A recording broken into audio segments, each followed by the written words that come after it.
People, give ear to me story. Pay attention and none of your lip. For I brought you 5 lads and their daddy, intending to build yours a ship. Heartland is your habitation.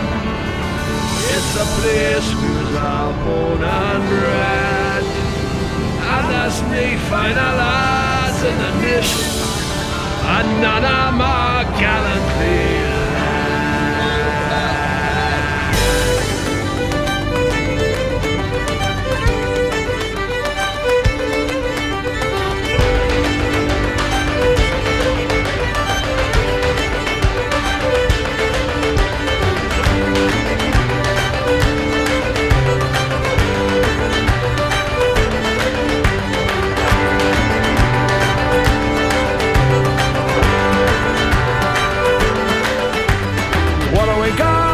But the buzzer in the morning Time, what have we got for the ring of a keel?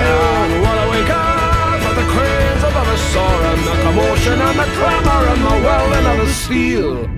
What do we got but the mist upon the river? Tell me, what have we got for the noise inside the hole? Oh, what do we got for the arse end of the weather, where we work in horizontal rain and shiver in the cold?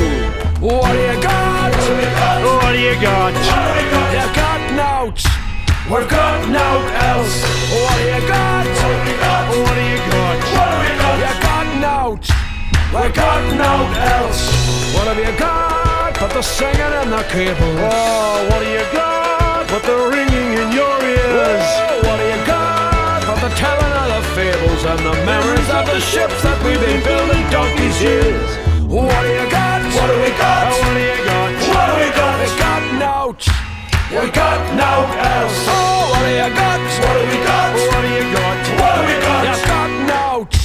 We got nought else. Ah, you gotta die of something. It's written in your fate. You may as well die of a Tuesday, but won't be till you're late.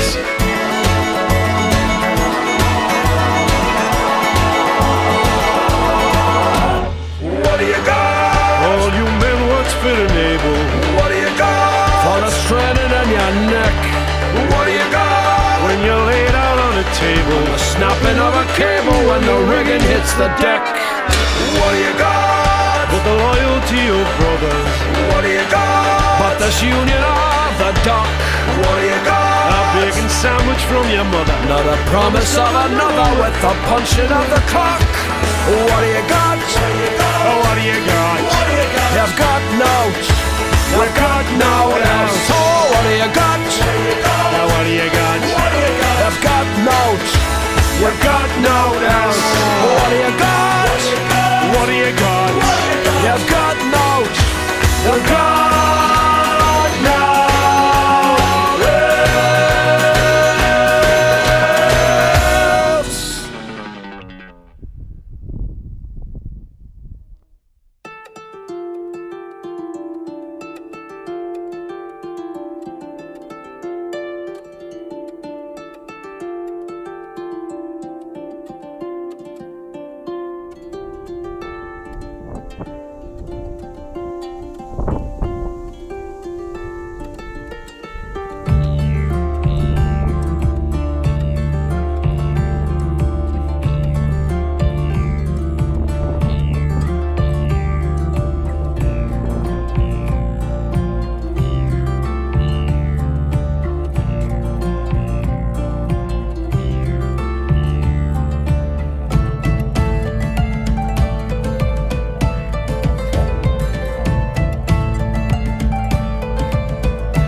Gillalolem, no Gillalolem, la Gillalolem. Fa-la-la-do-da, Gillalolem, no Gillalolem, la Gillalolem. Yo-ho-a-ri-ro, rio-rio-oro, rio-rio-oro. Fa-la-la-do-da, Gillalolem, Gillalolem, la Gillalolem. Fa-la-la-do-da, Gillalolem, no Gillalolem, la Gillalolem.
In 1859, the engineer Brunel would build the greatest ship afloat and rule the ocean swell.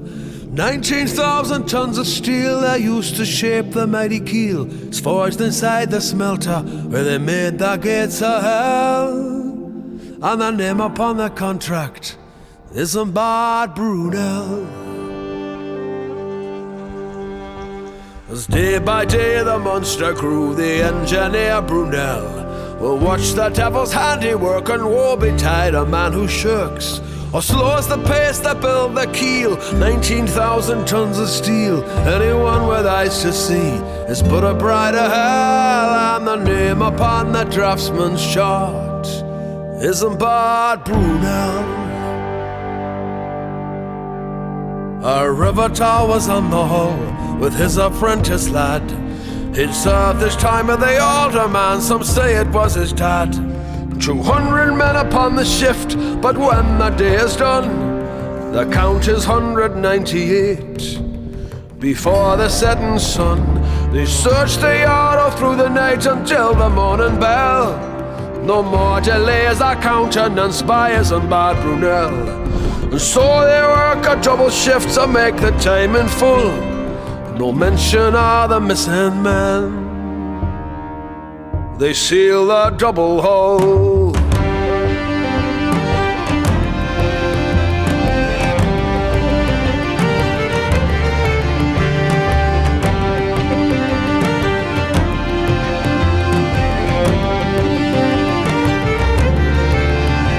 The ship was launched upon the tide, and all the townsfolk cheered. A brass band played, but not a word of omens they had feared.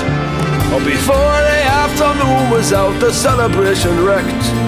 A dignitary clutched his heart and collapsed upon the deck. Now doctors can revive him, as the telegraphs will tell. And the name upon the coffin is Bob Brunel.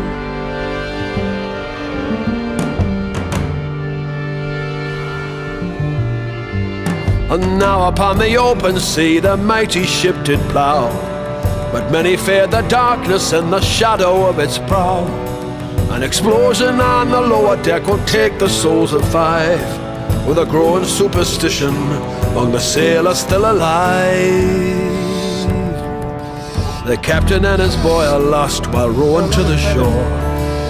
The crew will threaten mutiny and say they'll work no more.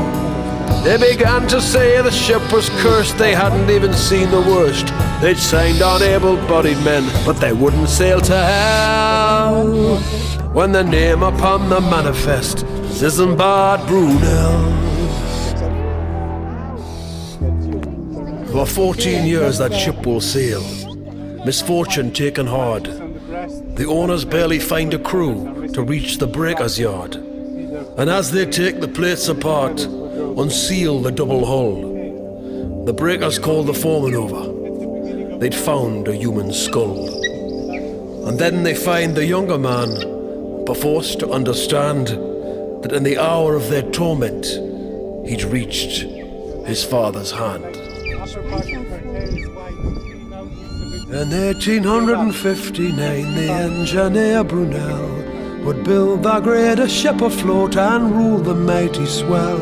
The final shift was over and the breakers' hammers fell, and the name upon the manifest, the contract signed in hell, was the same as on the draftsman's chart.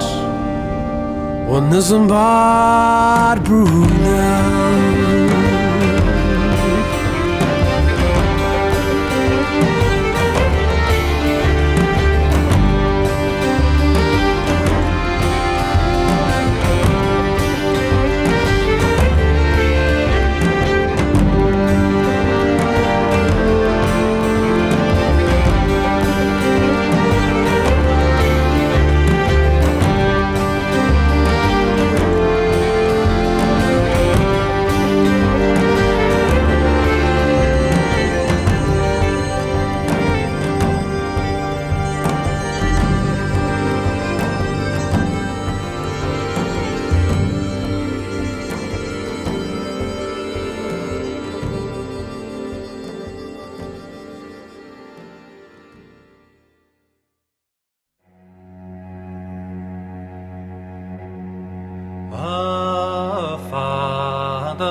you're walking through a city street, you could be in Peru, and you hear a distant calling and you know it's meant for you.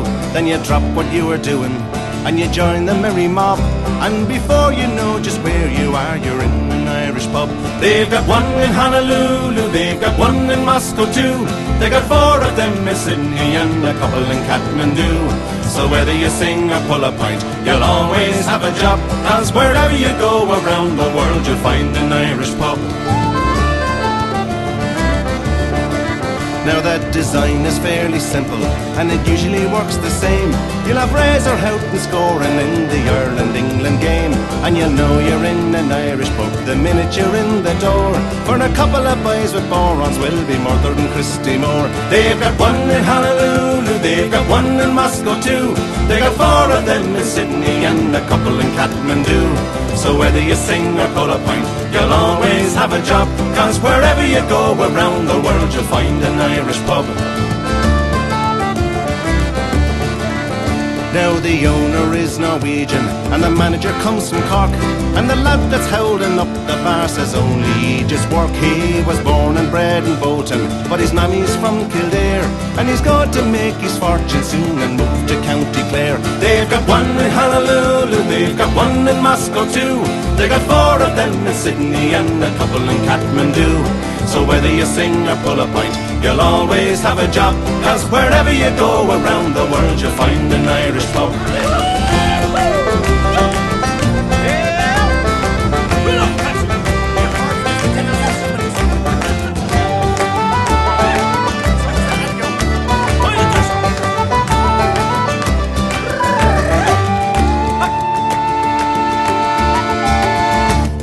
Time for me to go, I have to catch me train, so I leave you sitting at the bar and face the wind and rain. But I'll have that pint you owe me if I'm not gone on the dry, when we meet next week in Frankfurt in the fields of Athenry.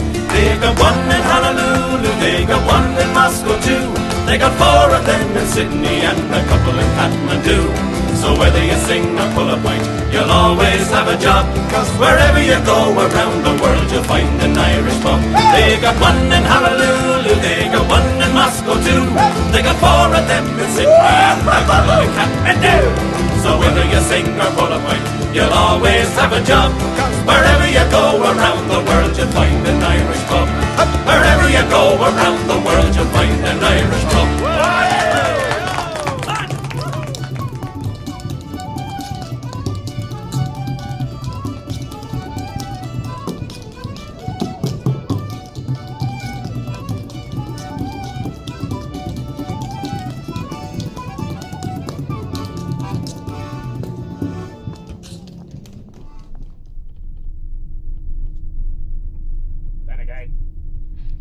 Maybe this was just a coincidence. Well, I know better.